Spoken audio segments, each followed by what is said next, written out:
এই ভিডিওতে প্রথমেই আমরা একটা সমস্যা নিয়ে আলোচনা করব, কার্সফের সূত্র হতে। দেখো, একটা ছবি আঁকা আছে, একটা ঘনকের ছবি, কিউব, এবং ঘনকটির প্রত্যেক বাহুতে একটা করে রোধ আছে। ধরে নেওয়া যাক প্রতিটি রোধের মান স্মল আর ওহম। প্রশ্ন দিয়েছে ঘনকটির যে কোনো কর্ণের দুই প্রান্তে তুল্য রোধ কত হবে। তো আমি যে কোনো একটা কর্ণ নিয়েছি এ বি, আমি কর্ণটা টানিনি, তো তুমি বুঝতে পারছো নিশ্চয়ই এ বিটা কর্ণ হবে। তার মানে তোমাকে এ বি প্রান্তে তুল্য রোধ কত হবে সেটা নির্ণয় করতে হবে। এখন দেখো, এই যে ছবিটা আছে, এই ছবিতে 12টা রোধ আছে, তাই তো? মোটামুটি 4, 4, 8, 2, 10, 2, 12, 12টা রোধ আছে। কিন্তু রোধগুলো কোনটা শ্রেণী, কোনটা সমান্তরাল কিছু বোঝা যাচ্ছে না, বোঝা সম্ভব নয়। এবং এটা নতুন করে তুমি কিছু আঁকতেও পারবে না যাতে তোমার বোঝা যায়। তাহলে এই অঙ্কটার জন্য একটু অন্য ধরনের অ্যাপ্রোচ লাগবে। তুমি অ্যাপ্রোচটা খেয়াল রাখবে, অন্য কোনো অ্যাপ্রোচে করা কঠিন হবে। বেশ, তাহলে এবি প্রান্তে আমাকে তুল্য রোধ বার করতে হবে। তো আমি কি করলাম, যে ধরে নিলাম এবি প্রান্তে আমার একটা ব্যাটারি অ্যাড করা আছে, সেল। এইভাবে আমি একটা ব্যাটারি অ্যাড করে দেখিয়েও দিলাম। সাপোজ এখানে একটা ব্যাটারি অ্যাড করা আছে যাতে রোধগুলোর মধ্য দিয়ে তড়িৎ প্রবাহিত হয়। আমি ধরে নিলাম ব্যাটারিটি তড়িৎ চালক বল ই, আভ্যন্তরীণ রোধ কিছু ধরলাম না, কারণ এখানে ইটা খুব একটা কাজে লাগবে না। জাস্ট আমি বললাম যে কারেন্ট যাবে, সেটার জন্য ব্যাটারিটা তৈরি করা।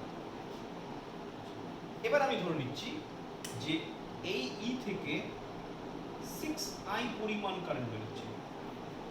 কেন 6i নিলাম? আমি তো আই নিতে পারতাম।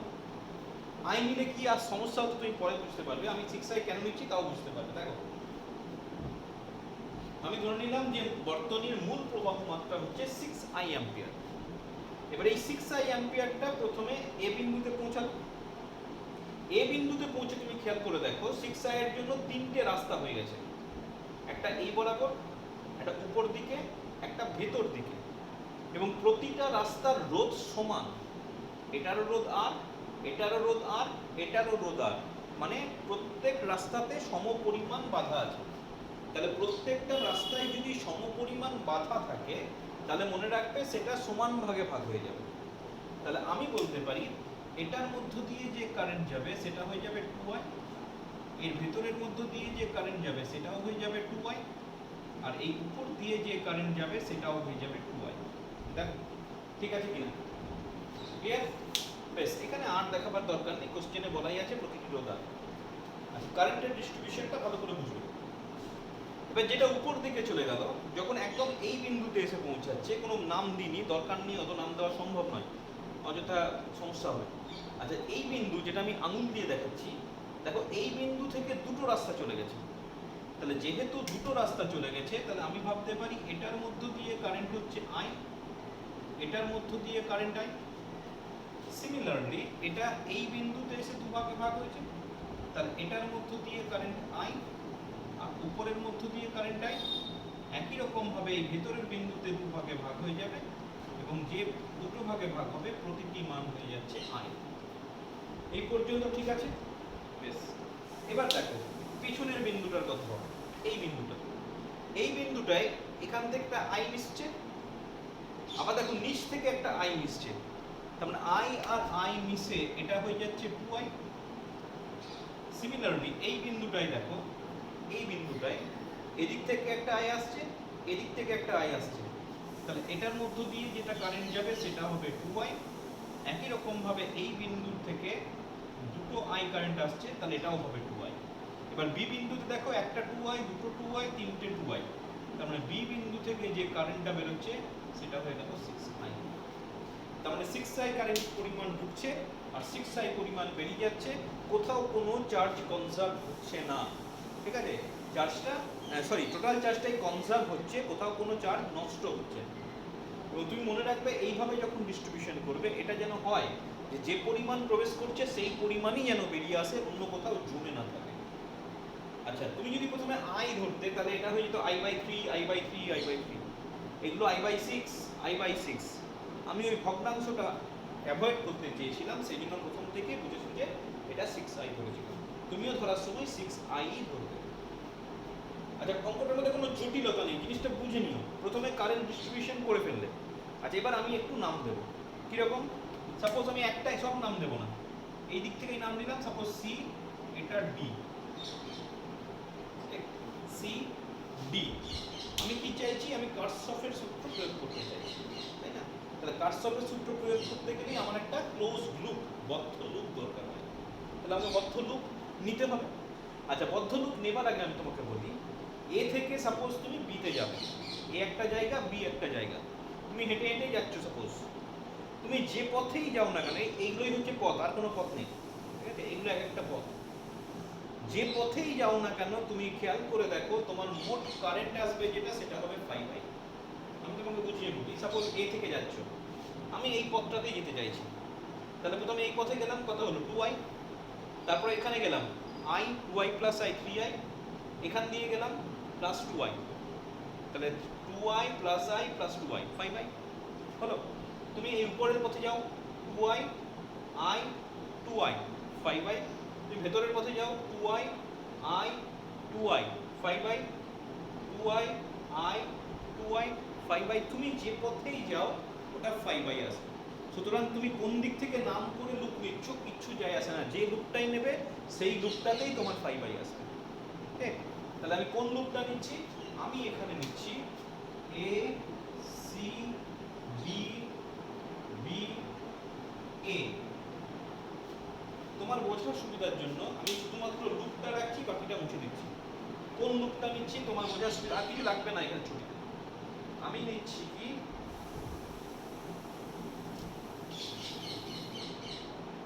দেখো লুপ খুঁজে পাচ্ছ?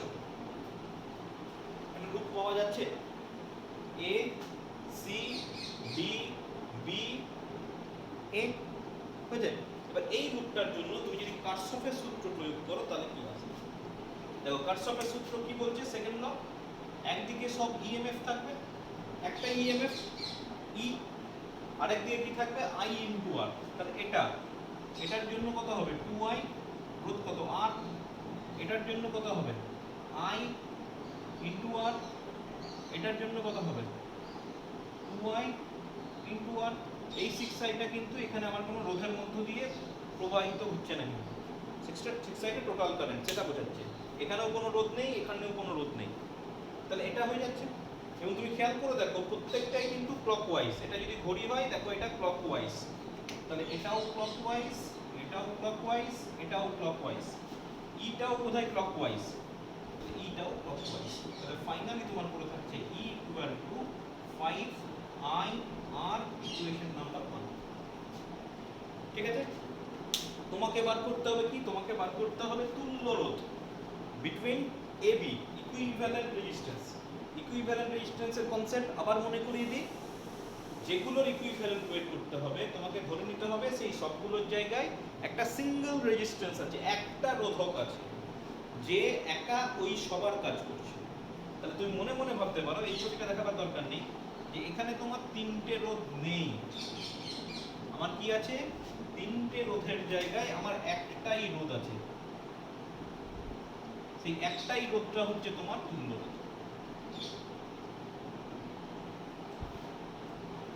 ঠিক আছে? তাহলে আমি ধরে নিলাম এটা হচ্ছে ক্যাপিটাল আর। আচ্ছা, এবার তুমি আবার কার্সফের সূত্র প্রয়োগ করার চেষ্টা করো এটার মধ্য দিয়ে। এটা কিন্তু ওই 12টা রোধের, কিন্তু ওই তিনটে রোধের নয়, কিন্তু এই টোটাল 12টা রোধের জন্য তুল্য রোধ হচ্ছে ক্যাপিটাল আর। তাহলে ওই 12টা রোধের মধ্য দিয়ে মোট কারেন্ট কত গেছে? 6i, বেরিয়েছো 6i। তাহলে এখন যদি কার্সফের সূত্র লাগাই, তোমার লিখতে হবে E equal to 6i into R. তুল্য রোধ ক্যাপিটাল আর হলে আমি লিখতে পারি কার্সফের দ্বিতীয় সূত্র থেকে ই ইকুয়াল টু 6i আর। এবার দেখো দুটোতেই ই, তাহলে 1 আর 2 থেকে আমি লিখতে পারি 5i আর 6i আর। তাহলে তুল্য রোধ আর ইকুয়াল টু করে থাকছে 5r/6। কত সিম্পল একটা অঙ্ক, মানে অঙ্কটার মধ্যে সেই হিসেবে জটিলতা নেই, তোমাকে খালি অ্যাপ্রোচটা জানতে হবে। ঠিক? তুমি অ্যাপ্রোচটা মাথায় রাখবে যে আমাকে এইভাবেই করতে হবে, অন্য কোনো অ্যাপ্রোচে চেষ্টা করার কোনো দরকার নেই। প্রথমে কারেন্ট ডিস্ট্রিবিউশনটা খালি ছবিতে দেখাবে, বাকি দু লাইনের অঙ্ক, তাই না? বেশ, এই অঙ্কটা হয়ে গেল। এরপর আমরা একটু থিওরি পার্ট করব। থিওরি কি আছে থিওরিতে? থিওরিতে আছে খুব গুরুত্বপূর্ণ একটা পার্ট রয়েছে, এবং এটা কিন্তু পরীক্ষাতে খুব আসে এই পার্টটা, মানে এরপরে আমি যে থিওরিটা করব।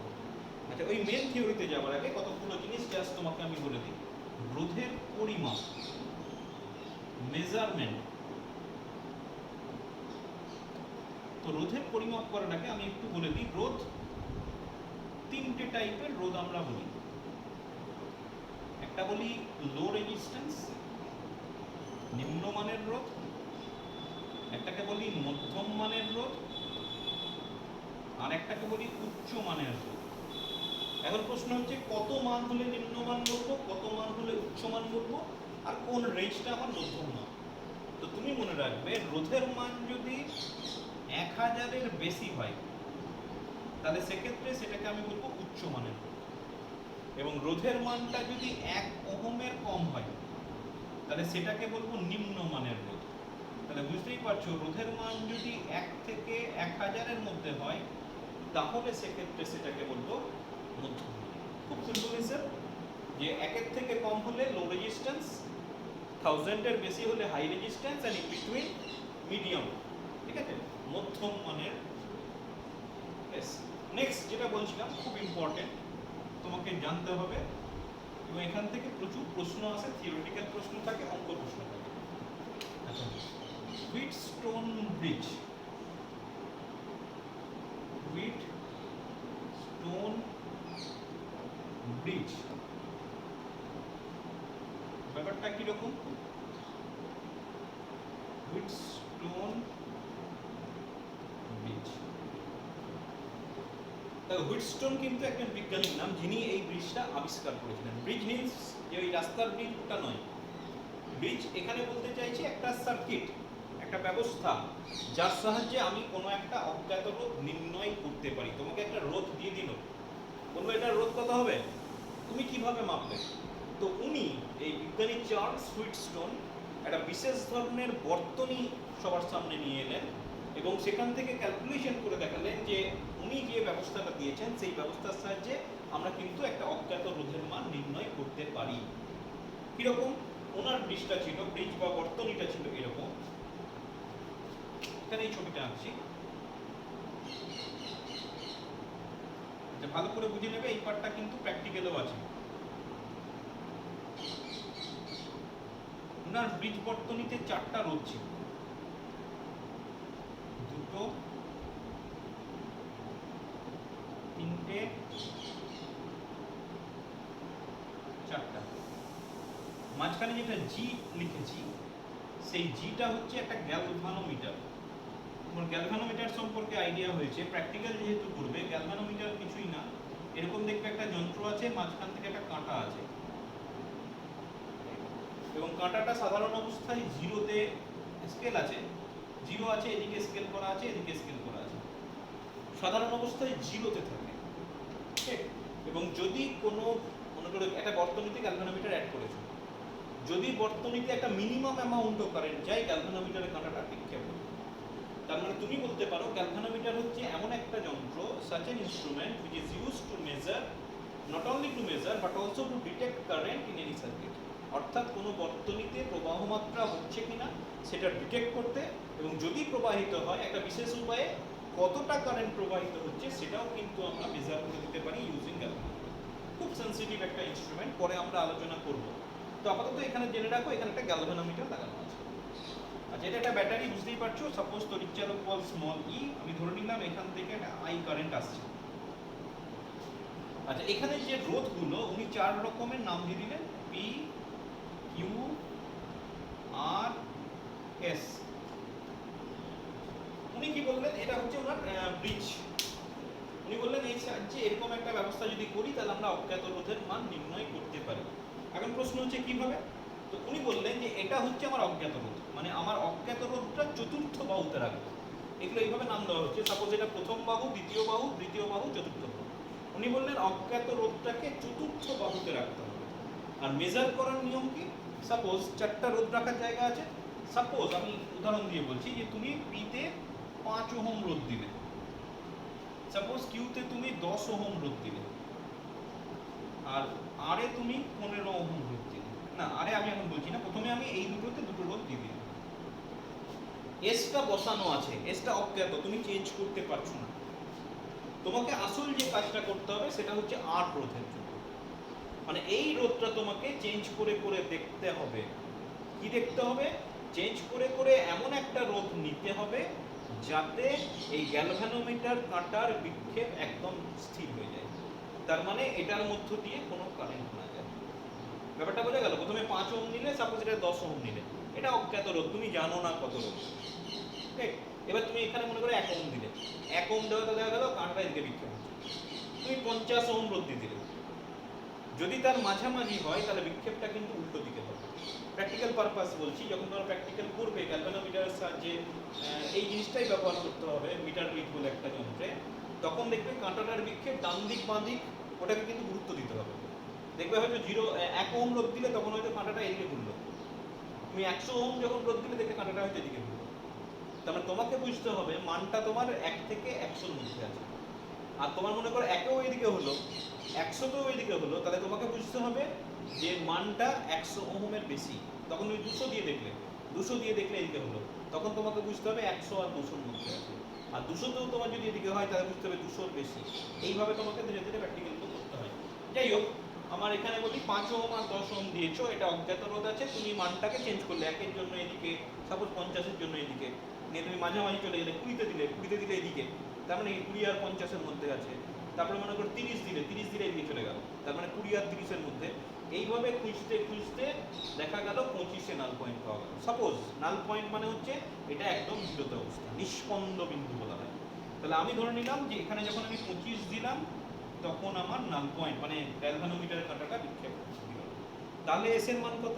তাহলে অ্যাকচুয়ালি আমি এখানে কিভাবে পেলাম? আমি শর্তটা পেলাম যে আইজি ইকুয়াল টু 0 করতে হবে। আইজি ইকুয়াল টু 0 মানে গ্যালভানোমিটারের মধ্য দিয়ে প্রবাহ মাত্রা শূন্য। ওই যে বললাম গ্যালভানোমিটার নাল কন্ডিশন, নিষ্পন্দ অবস্থা। তাহলে নিষ্পন্দ অবস্থা যখন থাকবে, নাল কন্ডিশন NuLL, সেই নিষ্পন্দ অবস্থার ক্ষেত্রে আমি বলতে পারি আইজি ইকুয়াল টু 0। এবং আইজি ইকুয়াল টু 0 মানে কি? আমি যদি এভাবে নাম দিই, suppose A B C D, তাহলে আমি অবশ্যই বলতে পারি দেখো VB must be equal to VD, কারণ এই দুটো বিন্দুর বিভব যদি সমান হয় তবেই এটার মধ্য দিয়ে কারেন্ট যাবে না। যদি VB বেশি হয় তাহলে এদিকে কারেন্ট যাবে, যদি VD বেশি হয় তাহলে এদিকে কারেন্ট যাবে। আর দুটোই যদি সমান সমান হয়ে যায়, সমান বিভব, তাহলে তাদের মধ্যে প্রবাহ মাত্রা যাবে না।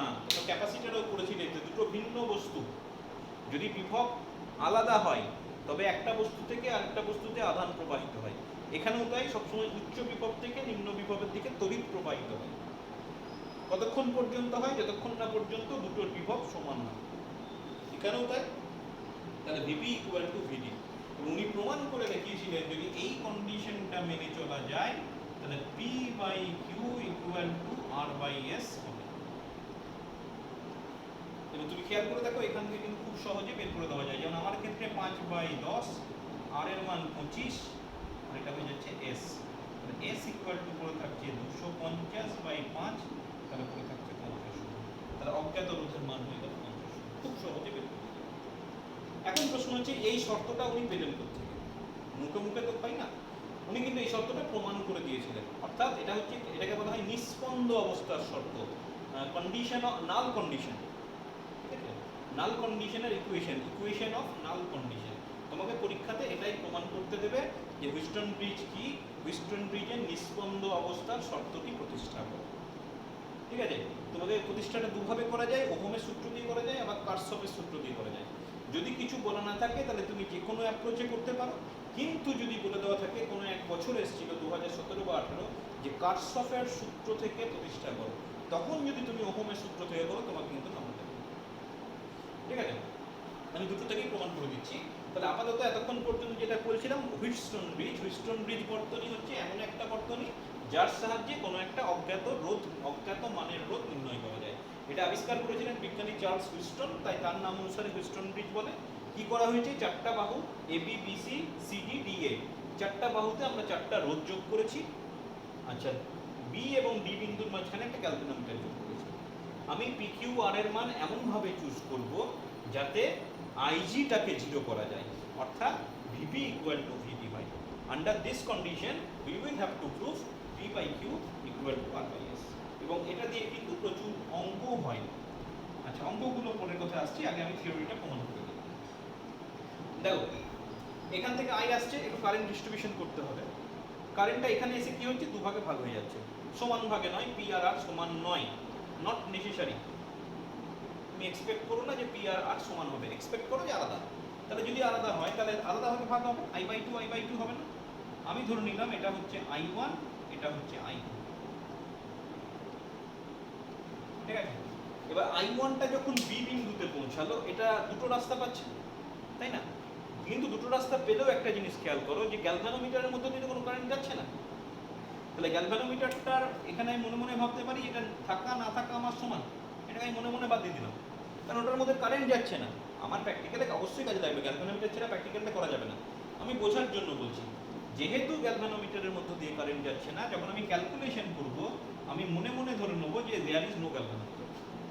তাহলে এখানে যা থাকবে সবটাকেই বাদ। আচ্ছা, তাই যদি হয় আই ওয়ানটা এটার মধ্য দিয়ে যাবে, তাহলে এটার মধ্য দিয়েও কারেন্ট আই ওয়ান, আর আই টুটা এর মধ্য দিয়ে যাবে, তাহলে এটার মধ্য দিয়ে কারেন্ট আই টু। এবং তুমি খেয়াল করে দেখো এখানটায় কিন্তু আবার I one plus I two হয়ে গেল। আইটা যদি I one plus I two হয় তাহলে I two plus I one যোগ করে আই হবে। দেখো, আই পরিমাণ প্রবেশ করছিল, আই পরিমাণ বেরিয়ে গেছে, মানে কোথাও কোনো চার্জ জমে নেই, তাই না? তাহলে টোটাল চার্জ ইজ কনজার্ভড। এবার আমি কি করব, ওহমের সূত্র লাগাবো। প্রতিটা রোধের জন্য ওহমের সূত্র লিখে ফেলা যাবে। আচ্ছা, ওহমের সূত্র কি, বিভব পার্থক্য ইকুয়াল টু আই আর। আচ্ছা, আই আর তো খুব সহজে লেখা যাবে, I one P, I two R, I two S, খুব সহজে লেখা যাবে। বিভব পার্থক্য কিভাবে লিখবো, যেমন মনে করো এ বির জন্য লিখবো, আমি কি লিখবো, ভিবি মাইনাস ভিএ না ভিএ মাইনাস বি? অবভিয়াসলি যেটা বড় সেখান থেকে ছোট বিয়োগ করবো। কোনটা বড় বুঝবো কি করে, যেদিক থেকে কারেন্ট যাচ্ছে, এ থেকে বি এর দিকে কারেন্ট যাচ্ছে, তাহলে অবভিয়াসলি এ বিন্দুর বিভব বি বিন্দুর বিভবের থেকে বেশি। যখন আমি বিসি লিখবো, বি থেকে সি এর দিকে যাচ্ছে, তাহলে বি বিন্দুর বিভব সি বিন্দুর বিভবের থেকে বেশি। একই রকম নিয়মে potential of A is greater than potential at D, and similarly potential at D is greater than potential at C. ঠিক আছে? তাহলে প্রথমটার জন্য যদি ওহমের সূত্র লাগাই, VA minus VB that is equal to I1 into P, আচ্ছা VB minus VC equal to I1 into Q। আচ্ছা, নিচেরটার জন্য VA minus VD I2 into R, this is equation number 1, this is equation number 2। VA minus VD I2 into R। আচ্ছা, এখানে দেখো VD টার মান হচ্ছে, দেখো না, VD এর মান হচ্ছে VB, তাহলে আমি লিখতে পারি this is equal to VA minus VB equal to I2R, equation number 3। R last equation হচ্ছে VD minus VC equal to I2 into S। আবার VD এসছে, আমি VD এর জায়গায় লিখে দেব VB, তাহলে VB minus VC equal to I2 into S। এই যে VB সমান VD, এটাই তো মেইন কন্ডিশন। Equation number 4। এবার দেখো 1 আর 3 দুটোই VA minus VB, তাহলে আমি লিখতে পারি 1 ও 3 হতে লিখতে পারি I1 into P equal to I2 into R। তুমি এখান থেকে I1 by I2 লিখে ফেলো, দেখো পড়ে থাকছে R by P, equation number 5। এবার তুমি নিনা 2 আর 4, দুটোই দেখো তুমি VB minus VC, তাহলে পড়ে থাকছে I1 into Q equal to I2 into S। এখান থেকে I1 by I2 করে দাও, দেখো পড়ে থাকছে S by।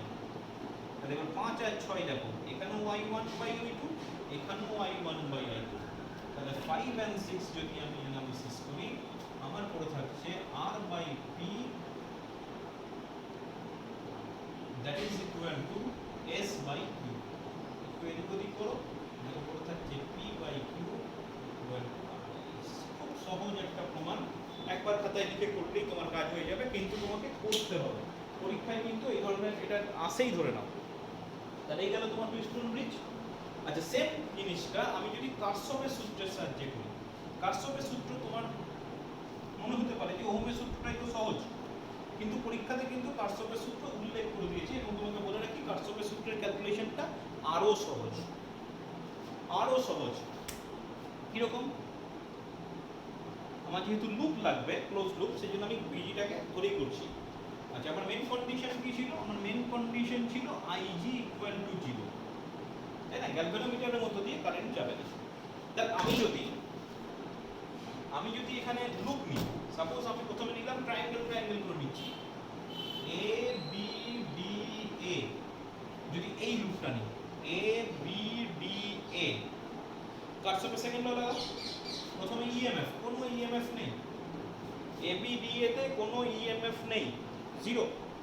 দুটো রোধ আছে, একটা পি আর কিউ, এটা হয়ে যাচ্ছে দেখো I1 পি আর পরে থাকছে I2 আর, ঠিক আছে? এটা ক্লকওয়াইজ, এটা অ্যান্টি ক্লকওয়াইজ, দিস। তাহলে আমি লিখতে পারি এখান থেকে হয়ে গেল I1 P equal two I2 আর, তাহলে পরে থাকছে I1 by I2, this is equal to R by P, equation number 1. next চলে যাও B C D B, next লুপটাই যখন আমি লিখছি এখানেও দেখো এটাতে কোনো ইএমএফ নেই, তাহলে 0। তোমার পরে থাকছে I1 Q আর পরে থাকছে I2S, এটা অ্যান্টি ক্লকওয়াইজ I2টা, এটা ক্লকওয়াইজ, তাহলে I1 Q equal two I2S, তাহলে এখানে পরে থাকছে I1 by I2 equal to S by 2। দেখো অনেক সহজ, অনেক ছোট ইকুয়েশন, এবং এখান থেকে তুমি যদি এটা আর এটা ইকুয়াল করো দুটোই I1 বাই I2, তাহলে 1 আর 2 থেকে পেয়ে যাচ্ছি R by P equal to S by 2। Obviously পরে থাকছে P by Q equal to S।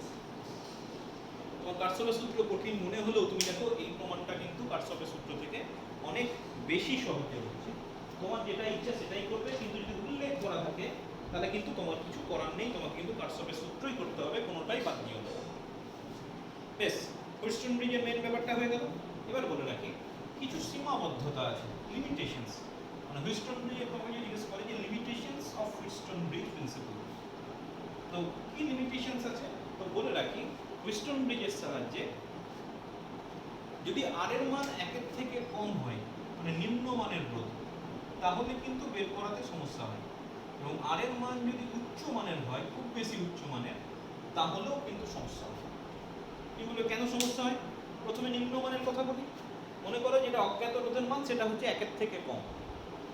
এবার অ্যাকচুয়ালি যেটা করা হয়, মনে করো এটা তো রোধ, রোধটাকে যখন সার্কিটে অ্যাড করবে একটা তারের মাধ্যমে যোগ করা হয়। প্র্যাকটিক্যাল রুমে গেলেই তুমি বুঝতে পারবে যে ব্যাটারির সঙ্গে, মনে করে এই যে ব্যাটারির সঙ্গে রোধ যোগ করছি, যোগ করবে কি করে? তোমার ব্যাটারি, এরকম একটা ব্যাটারি থাকবে, একটা বাক্স এরকম দেখতে, এখানে দুটো টার্মিনাল আছে, একটা লাল টার্মিনাল, একটা কালো টার্মিনাল।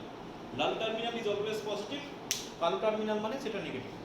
সাপোজ এটার সঙ্গে তোমাকে একটা গ্যালভানোমিটার অ্যাড করতে বলছে বা অ্যামমিটার অ্যাড করতে বলছে, এখানেও দেখবে একটা লাল থাকবে, একটা কালো থাকবে, লালটা পজিটিভ, কালোটা নেগেটিভ। এবার তোমাকে যদি বলে এটার সঙ্গে এটাকে অ্যাড করো, কি অ্যাড করবে? টাচ করে দেবে? তা তো নয়, তোমাকে একটা তারের সাহায্যে এটাকে, সাপোজ তোমার সার্কিটে আছে লালের সঙ্গে লাল, পজিটিভের সঙ্গে পজিটিভ যোগ করা, আর সাপোজ নেগেটিভের সঙ্গে নেগেটিভ যোগ করা, তাহলে সেক্ষেত্রে কি করবে? দুটো তারের সাহায্যে যোগ করবে। এবার এখানেও তুমি মনে রাখবে এই যে রোধটা যোগ করেছো, গ্যালভানোমিটার যোগ করেছো, গ্যালভানোমিটার দেখতে শুধু এরকম এরকম গোল মতো দেখতে, এখানে দুটো টার্মিনাল আছে, তার মানে গ্যালভানোমিটার যোগ করবে মানে কি? তারের সঙ্গে এই টার্মিনালগুলোকে তোমাকে যোগ করতে হবে, তারপরে তারের মাধ্যমে যোগ করবে। এবার সেই তারেরও কিন্তু একটা রোধ আছে, যতই তুমি বলো যে আমি তার দিয়ে যোগ করছি, কিন্তু actually they will provide some hindrance to the flow of current, তাহলে ওদেরও কিন্তু একটা রোধ আছে, এবং সেই রোধের মানটা 1 এর থেকে কম। তাহলে এই রোধের সঙ্গে তারের রোধগুলো কম্পেয়ারেবল হয়ে যাবে, তাহলে কার জন্য কারেন্ট আসছে, কার জন্য এফেক্ট আসছে সেটা পরিষ্কার তুমি রেজাল্ট হিসেবে পাবে না। একই রকম ভাবে খুব উচ্চ মানের, সাপোজ এটা উচ্চ মানের রোধ যদি হয়, তাহলে সেই কারেন্ট যখন এই রোধের মধ্য দিয়ে ফ্লো করবে, expected according to heating condition, মানে জুল হিটিং ল করেছিলেন নিশ্চয়ই, তাপীয় সূত্র I² আর T, তাহলে যখনই আটটা খুব বেশি হয়ে যাবে, উৎপন্ন তাপটা অনেক বেশি হয়ে যাবে, এবং যখনই উৎপন্ন তাপটা বেশি হয়ে যাবে তুমি জানো যে তাপের উপর বা তাপমাত্রার উপর রোধ ভীষণভাবে নির্ভর করে। তাহলে উষ্ণতা বাড়লে রোধ পরিবর্তনশীল, তাহলে যে রোধটা তুমি নির্ণয় করবে সেটা ইটসেলফ পরিবর্তনশীল। পরিবর্তনশীল হলে তুমি তার মান কি করে বের করবে? সাপোজ এক সময় দেখাচ্ছে এক সময় রোধ 1200 ওহম, খানিকক্ষণ পর হয়ে গেল 1215 ওহম, খানিকক্ষণ পর হয়ে গেল 1250 ওহম, তুমি কিভাবে নির্ণয় করবে? তাই না? তাহলে সেক্ষেত্রে তুমি গ্যালভানোমিটারের নাল কন্ডিশন কখনোই আনতে পারবে না। তাহলে হুইটস্টোন ব্রিজের সাহায্যে নির্ণয় করাতে একটু হলেও সমস্যা আছে। আচ্ছা, আরেকটা প্রশ্ন এখানে খুব দেয় যে আমি যদি টার্মিনালগুলো চেঞ্জ করে দিতাম তাহলে কি হুইটস্টোন ব্রিজের নাল কন্ডিশন চেঞ্জ হতো? কি বললাম বোঝা গেছে? মনে করো এইভাবে তুমি করলে, এবং এইভাবে করার পর তুমি কি পেলে? P by Q equal to R by S, এটা তুমি পেয়ে গেছো। খেয়াল করে রাখবে বোঝার জন্য, এটা কিভাবে পেয়েছো? তুমি যা পেয়েছো গ্যালভানোমিটারের রেসপেক্টে ভাবো, যে গ্যালভানোমিটারের বাঁ দিকে ছিল পি, ডান দিকে ছিল কিউ, পি বাই কিউ। আবার গ্যালভানোমিটারের রেসপেক্টে বাঁ দিকে ছিল আর, ডান দিকে ছিল এস, আর বাই এস। এবার বলছে কি যে এদের টার্মিনালগুলো আমি একটু চেঞ্জ করে দেবো, মানে গ্যালভানোমিটার ছিল বি আর ডি এর মধ্যে, হলো গ্যালভানোমিটার আমি অ্যাড করবো এ আর সি এর মধ্যে। আর ব্যাটারিটা ছিল এ আর সি এর মধ্যে, বলছে ব্যাটারিটা অ্যাড করবো বি আর ডি এর মধ্যে। ব্যাটারিটা অ্যাড করব বি আর ডি এর মধ্যে। তাহলে এটা হচ্ছে তোমার, দেখো ছবিটা এরকম হয়ে গেল, দুটো ছবি ছোট করে পাশে আঁকা যেতে পারে, অসুবিধা নেই। বলছে তাহলে কি যেটা নাল কন্ডিশন পেয়েছিলাম সেটা কি আলাদা কিছু হবে? সাপোজ পি বাই এস সমান আর বাই কিউ এরকম কিছু হবে, নাকি সেম থাকবে? উত্তর হচ্ছে সেম থাকবে। প্রথম ছবিটা ছোট করে আঁকবো, এই ছোট করে লিখে দেবো যে ক্ষেত্রে নাল কন্ডিশন হচ্ছে পি বাই কিউ সমান আর বাই এস। তারপর এই ছবিটা ছোট করে আঁকবো খুব তাড়াতাড়ি করে মধ্যে, কারণ খুব বেশি নাম্বার দেয় না, 2 নম্বরে বেশি দেবে না। আচ্ছা, এবার যদি তুমি নাল কন্ডিশনের এটা করতে চাও তাহলে কি আসবে? আমি বলেছিলাম গ্যালভানোমিটারের রেসপেক্টে। তাহলে এই গেল গ্যালভানোমিটার, এই দিক বাই এই দিক, এই দিক বাই এই দিক, তাহলে এই দিক বাই এই দিক মানে কি আর বাই পি, তাই না? এই যে গ্যালভানোমিটার এদিকে আছে, তাহলে এটা হয়ে যাবে, আমি কি লিখবো? R by P equal to S by Q. তাহলে দ্বিতীয় ক্ষেত্রে আমি লিখতে পারি R by P equal to S by Q. একটু এদিক ওদিক করো, পিটাকে এদিকে নিয়ে যাও, দেখো পিটাকে এদিকে নিয়ে গেলে পড়ে থাকছে পি বাই কিউ, আর এসটাকে যদি নিচের দিকে নিয়ে আসো দেখো আর বাই এস। তাহলে এই কন্ডিশন আর এই কন্ডিশন সেম। সুতরাং টার্মিনালগুলো চেঞ্জ করলে কোনোভাবেই নাল কন্ডিশনটা কোনোভাবেই চেঞ্জ হবে না। হুইটস্টোন ব্রিজের কন্ডিশন উইল রিমেইন আনচেঞ্জ।